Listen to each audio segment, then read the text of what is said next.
መንፈስ ቅዱስ ክፍል 6 መንፈስ ቅዱስ ተከታታይ ትምህርት ክፍል 6 በስመ አብ ወወልድ ወመንፈስ ቅዱስ አሐዱ አምላክ አሜን። በዓለም ላይ የምትኖሩ ኦርቶዶክሳውያን እግዚአብሔር ልጆች ሰላም እግዚአብሔር ይብዛላችሁ። ስለ መንፈስ ቅዱስ አንድ ብለን እስከ 10 ለመማማር ተከታታይ ትምህርት 6ኛ ላይ ደርሰናል። አጠር ባለመልኩ 6ኛውን ክፍል እንማራለን። 6ኛው የመንፈስ ቅዱስ ክፍል ምንድን ነው? የመንፈስ ቅዱስ መውረድ ነው። ለምንድን ነው ዓላማው? መንፈስ ቅዱስ በሐዋርያት ላይ የወረደበት ዓላማ ምንድን ነው ብለን ነው የምንመለከተው። በስመ አብ ወወልድ ወመንፈስ ቅዱስ አሐዱ አምላክ አሜን። በዓለም ላይ የምትኖሩ ኦርቶዶክሳውያን እግዚአብሔር ልጆች ሰላም እግዚአብሔር ይብዛላችሁ። ዛሬ ግንቦት 24 ቀን ጾመ ሐዋርያት የሚገባበት ቀን ነው። ይልቁንም ስደት እመቤታችን ቅድስት ድንግል ማርያም ከልጇ ከወዳጇ ጋር የጀመረችበት ቀን ነው። በዓተ ግብፅ ይባላል። 3ኛው ዕንባቆም የተባለ ከ12ቱ ደቂቀ ነቢያት እረፍቱ ነው። እንግዲህ የዚህ ሁሉ በረከት በሕይወታችን ላይ እንዲያደር መልካም ፈቃዱ ይሆንልን። የትናንቱ ባለ 50 ከትንሣኤው በኋላ 50ኛው ቀን ከዕርገቱ በኋላ 10ኛው ቀን ለሐዋርያት መንፈስ ቅዱስ የወረደበት ነውና የወረደበት ዓላማው ምንድን ነው? እሱን ነው የምናየው። እንግዲህ 5ቱን ባለፈው ስንማማር ምንድን ነው? አንደኛው የመንፈስ ቅዱስና ምሳሌዎችና ስም ለግንዛቤ፣ ሁለተኛው የመንፈስ ቅዱስ አካላዊነት፣ ሶስተኛው ደግሞ የመንፈስ ቅዱስ እግዚአብሔርነት፣ መንፈስ ቅዱስ ማለት እግዚአብሔር እንደሆነ ያየንበት ነው። አራተኛው መንፈስ ቅዱስ በብሉይ ኪዳን ምን ያደርግ ነበረ የሚል ነው። 5ኛው መንፈስ ቅዱስና ክርስቶስ ወይም መንፈስ ቅዱስና ኢየሱስ። ይሄ ነበር 5ቱን የተማርነው ማለት ነው። አሁን 6ኛው ደግሞ የመንፈስ ቅዱስ መውረድ ለምንድን ነው ለነማን ነው የሚለውን ነው የምናየው። ሐዋርያት በስልጣን የወንጌል ሥራ እንዲሰሩ ኢየሱስ መንፈስ ቅዱስን ተቀበሉ ብሎ እፍ አለባቸው ይለናል። የዮሐንስ ወንጌል ምዕራፍ 20 ቁጥር 22 ላይ ዓርብ ተሰቅሎ በ5 ምስማር ተቸንክሮ በአንድ ጦር ተወግቶ ምራቅ ተተፍቶበት በዱላ ጭንቅላቱን ተመቶ ራሱ ላይ የሾህ አክሊል ጉንጉን ተሸክሞ 6666 ግርፋት ተገርፎ ወይቤ ተፈጸመ ኩሉ ሆምጣጤ ጠጥቶ ሁሉም ተፈጸመ ብሎ ስጋውን ከነፍሱ ለየ። አውረድው እምዲህ በመስቀል ዮሴፍና ኒቆዲሞስ አውርደው ቀበሩት።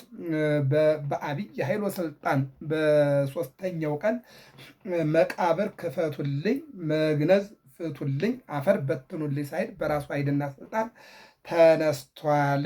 አሁን ለእመቤታችን ለድንግል ማርያም ታይቷል። ለማርያም መግደላዊት ታይቷል። ለስሞን ጴጥሮስ ታይቷል። ለቅዱስ ዮሐንስ ወንጌላዊ ታይቷል። ይሄ ሌሊት ነው እንግዲህ ከሌሊቱ 10 ሰዓት ወተንሥአ እግዚአብሔር ከመ ዘንቅሐ እምንዋም ከእንቅልፍ እንደሚነቃ ተነሳ ነው የሚለው።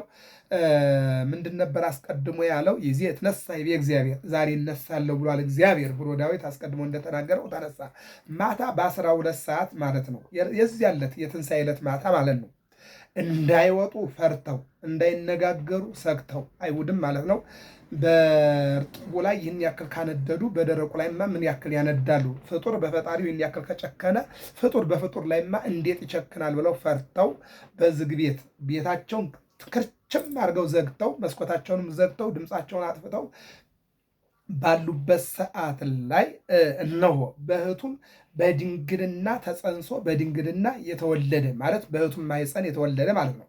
በተዘጋ መቃብር ተቀብሮ በተዘጋ መቃብር የተነሳ በእህቱም መቃብር ማለት ነው ተቀብሮ በእህቱም መቃብር የተነሳ ጌታ ለ3ኛ ጊዜ ደግሞ በእህቱም በርና በእህቱም መስኮት ማለት በሩ እንደተዘጋ መስኮቱም እንደተዘጋ ገባና ሰላም ለእናንተ ይሁን አላቸው። ደነገጡ። ኢይደንግሥክሙ አላቸው። አትደንግጡ፣ እነሆ ተነሳሁኝ። ተመልከቱ ግንባሬን፣ ደረቴን፣ እግሮችን፣ እጆችን የተቸነከርኩትን፣ ጎኔን የተወጋሁትን፣ ሰውነቴን፣ አካሌን፣ ጀርባዬን የተገረፍኩትን ተመልከቱ አላቸውና እዚህ ላይ ነው እንግዲህ ለሐዋርያት ምን አለ? በስልጣን የወንጌልን ስራ እንዲሰሩ ኢየሱስ መንፈስ ቅዱስን ተቀበሉ አላቸው። መቼ? እንደተነሳ ወዲያውኑ ማታ በዝግ ቤት ለ10 ሐዋርያት ቶማስ አልነበረም 11ኛ፣ ይሁዳ ደግሞ በ30 ብር ሽጦ ጠፍቷል። አዎ፣ ስለዚህ ለ10 መንፈስ ቅዱስን ተቀበሉ አላቸው። ይሄ ምንድን ነው? ስልጣን ነው።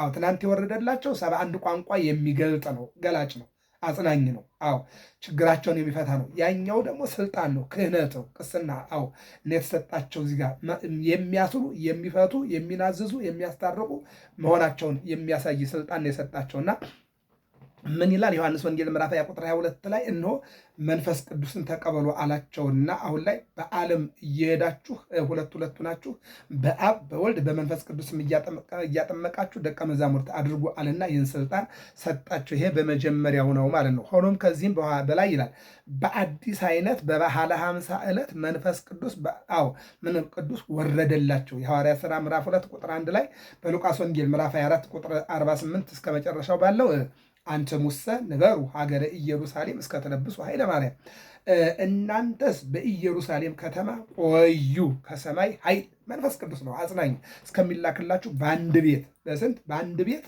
በአንድ ልብ በአንድ ቤት በአንድ ልብ በአንድ አመለካከት በአንድ አስተሳሰብ በአንድ እምነት ጸንታችሁ በአንድ ቤት ቆዩ። በዚያን ጊዜ መንፈስ ቅዱስ ይላክላችኋል፣ ኃይል ይላክላችኋል፣ ስልጣን ይላክላችኋል። 71 ቋንቋ ትናገራላችሁ። ከምትናገሩት ከዕብራይስጥ ቋንቋ ጋር 72 ቋንቋ። ይህን ደግሞ ቅዱስ ያሬድ ያበልጠዋል። ወተናገሩ በነገረ ሁሉ በሐውርት በዓለሙ ቋንቋ ተናገሩ። የምን 71 ነው?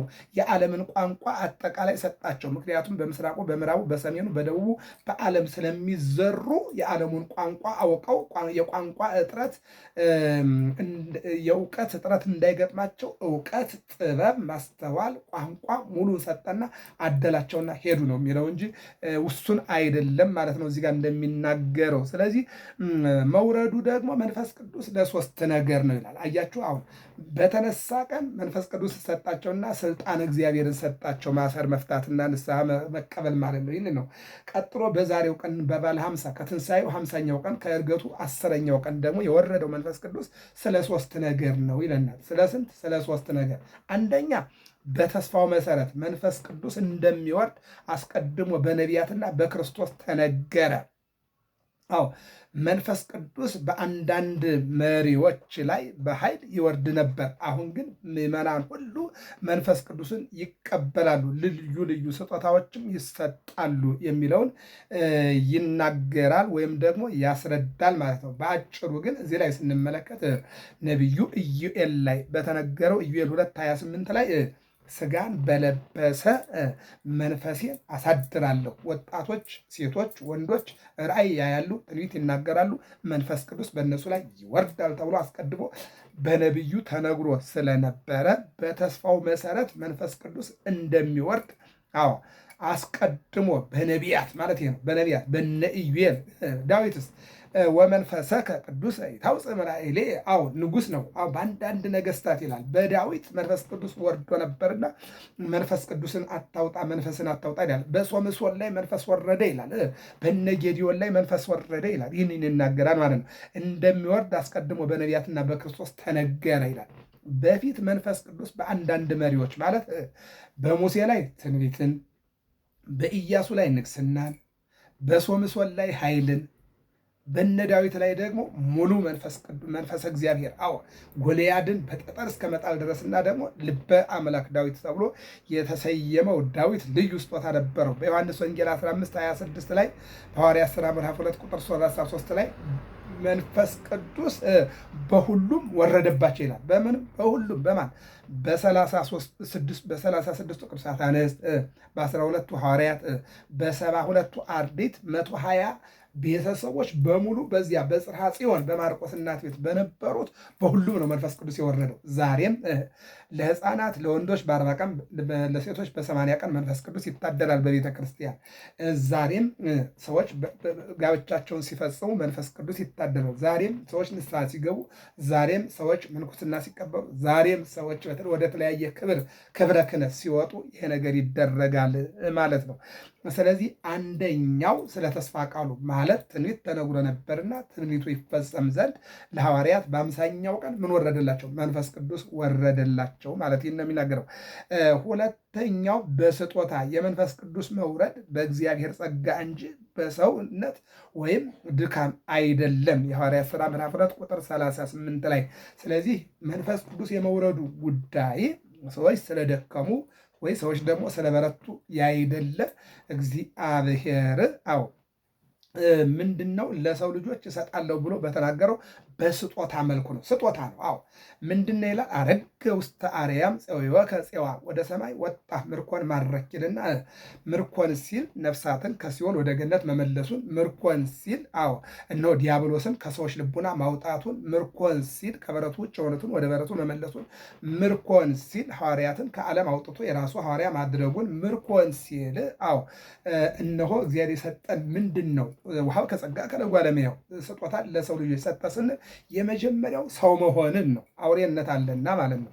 ዕብራውያን 2 ላይ ምን ይላል? አይነሶ ለዘነሶ፣ እነሆ ሰውን ከአብርሃም ዘር ከያዕቆብ ዘር ይልቁን ወስኑሰ ለያዕቆብ ይእቲ ሥጋ እንተነሣ መድኅነ ማርያም፣ እነሆ ያዕቆብ የተባለው ኢየሱስ ሥጋውን የወሰደው ከማን ነው? ከድንግል ማርያም ነው ይላል። ስለዚህ የመጀመሪያ እግዚአብሔር የሰጠን ሰው መሆንን ነው። ከዚያ ቀጥሎ ደግሞ እሱ ቅዱስ ጳውሎስ እንደተናገረው አንዱ ስለ ብዙዎቹ ሞተ፣ እኔ ልሙትላችሁ ራሱን አሳልፎ ሰጠ።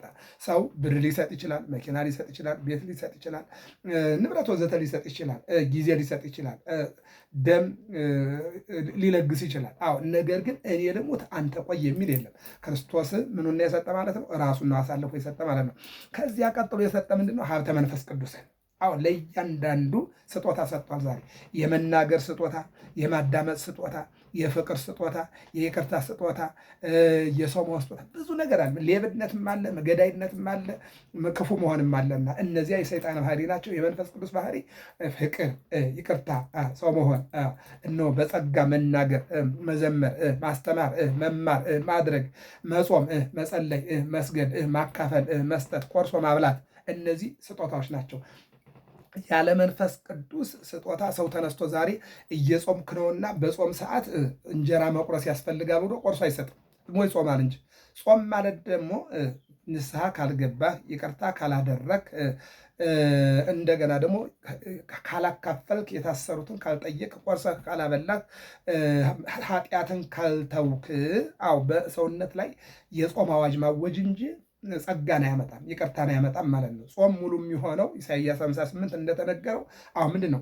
የታሰሩትን ስንጠይቅ፣ የተራቡትን ስናበላ፣ ከእንጀራችን ስንቆርስ፣ ፍቅርና ይቅርታን ገንዘብ ስናደርግ፣ ክፉነትን ስናስወጣ፣ ኃጢአትን ስናስወግድ ጾም ሙሉ የሚሆነ ይሄ ነው። አዎ ስለዚህ በጾም ጊዜ ይህን ማድረግ ያስፈልጋል ማለት ነው። ይቀጥልና ምን ይላል? ሶስተኛው ለጥምቀት ነው። በምሴተ ሐሙስ ተጠምቀዋል። ዛሬ ደግሞ ለጥምቀት ነው። መንፈስ ቅዱስ የወረደላቸው ወደ አዲስ ሁኔታ እንዲገቡ በጥምቀት እንዲገቡ ነው። አየው፣ ለዚህ ነው ጌታ በ30 ዓመቱ በዮርዳኖስ ተጠምቆ ወዴት ገባ? ወደ ጾም ገባ። አየው፣ ከጾሙ በኋላ ወደ ወንጌል ገባ፣ ወደ ማስተማር ገባ፣ ወደ አዲስ ሁኔታ ለመግባት ተጠምቆ። ለዚህ ነው ወደ ትዳሩ ሲገባ፣ ወደ ንግድ ሲገባ፣ ወደ ተለያየ ነገር ስንገባ አስቀድሞ በንስሐ አስቀድሞ በተለያየ ነገር ራስን ከእግዚአብሔር ጋር ማገናኘት እንደሚያስፈልግ ያስተማረበት ነው። ስለዚህ ሶስት ናቸው። አንደኛ ስለ ትንቢቱ፣ ሁለተኛ በስጦታ መልኩ፣ ሶስተኛ ደግሞ እነሆ ለጥምቀት። በዚህ ምክንያት እነሆ ለሐዋርያት መንፈስ ቅዱስ ወርዶላቸዋል የሚለውን ተረጉመው መንፈስ ቅዱስ እንደዚህ በመውረድ ክርስቶስ በክብር ያለ መሆኑን አረጋገጠላቸው። ዮሐንስ 7:39 ሐዋርያት ሥራ ምዕራፍ 2 ቁጥር 33 ላይ በክርስቶስ አንድ ማህበር፣ አንድ አካል፣ አንዲት ቤተክርስቲያን አደረጋቸው ይላል። አዎ አንዲት ዓለም አቀፋዊት ሐዋርያዊት ዘላለማዊት ቅድስት የሆነች ቤተክርስቲያንን ሃይማኖትን ሰጣቸው። በክርስቶስ ማለት ነው። አንዲት ሐዋርያዊት ዓለም አቀፋዊት ዘላለማዊት ቤተክርስቲያንን ምን አላቸው ማለት ነው? ሰጣቸው። ወይም ደግሞ ኤፌሶን 1:21 ላይ እናገኘዋለን ማለት ነው። በሌላ ደረጃ እንግዲህ ለሐዋርያት የተሰጠ መንፈስ ቅዱስ ለሰዎችም በተለያየ መልኩ ተሰጥቷል። አዎ ለምሳሌ በኤፌሶን ሰዎች ላይ መንፈስ ቅዱስ ወርዶላቸዋል። እንደዚሁም ደግሞ በተለያዩ ሰዎችም መንፈስ ቅዱስ እየወረደ ስናይ፣ አንዳንዶቹ ደግሞ ሀብተ መንፈስ ቅዱስን በገንዘብ ሊገዙ የፈለጉ እንደነ ሲሞን ያሉ ክፉ ሰዎችም ተዘጋጅተው ነበር። ነገር ግን እነ ጴጥሮስ እየገሰጹ አስወግደዋቸዋል። እና ክፍል 6 መንፈስ ቅዱስ ማለት መውረዱን ነው። የወረደው ስለ 3 ነገር ነው። አንደኛ ስለ ተስፋ ቃሉ፣ ሁለተኛ ስለ ስጦታ፣ ሶስተኛ ስለ ጥምቀት። ወደ 7ኛው በሚቀጥለው እንቀጥላለን። ገብረ መስቀል ሚዲያ ነው። ሰብስክራይብ፣ ላይክ፣ ሸር አድርጉ። ሰላም እግዚአብሔር ከሁላችን ጋር ይሁን። መልካም ጾም፣ መልካም የጾም ጊዜ፣ መልካም የሱባዔ ጊዜ ይሆንልን። ጾሙን የሽማግሌ ነው፣ ጾሙን የመነኩሴ ነው፣ ጾሙን የቄስ ነው እያልን ወደኋላ ከማፈግፈግ ምናልባት ወደኋላ ማፈግፈግ መውደቅን እንጂ መነሳትን አያመጣምና፣ ስለዚህ ጾም የአዋጅ ጾም ነው። የአዋጅ ጾም ነው። ጾም እንግዲህ ቅድም ስንማማር የንስሐ ጾም አለ፣ የሐዘን ጾም አለ፣ ሌላ የደስታ ጾምም አለ። ደስታ ማለት ለምሳሌ ሰው ወደ ትዳር ውስጥ ሊገባ ሲል አስቀድሞ 7 ቀን ጾሞ ወደ ትዳር ሊገባ ይችላል። ይሄ ደስታ ይባላል። ሐዘን ማለት ደግሞ መከራ ሲመጣ ደግሞ ሊጾም ይችላል። ንስሐ ማለት ደግሞ ሰው መጥፎ ነገር ሰርቶ ተጸጽቶ የሚጾመው ጾም አለ። ይሄ ግን እንደዛ አይደለም። የአዋጅ ጾም ነው። ከ7ቱ ጾሞች አንዱ ጾም ነውና ሁላችን እንጹም። በጾም ደግሞ ሀገራችንን ሰላም ያደርግልን፣ ሃይማኖታችን ሰላም ያደርግልናል። ኢትዮጵያን ሰላም አድርጎ ህዝባችን ከስደትና ከሞት ከመከራ ይሰውርልናል። በጾምና ጾመን ጸልየን ጾማችን እነሆ ከግንቦት 24 እስከ ሐምሌ 5 ድረስ ጾመን ጸልየን በምንጾመው ጾም የታመሙት እንዲድኑ፣ የታሰሩት እንዲፈቱ፣ የተሰደዱት እንዲመለሱ፣ የወደቁት እንዲነሱ፣ ያጡት እንዲያገኙ፣ የተራቡት እንዲመገቡ፣ የተራቆቱት እንዲለብሱ ጾማችንን ያደርግልን። ወስብሐት ለእግዚአብሔር።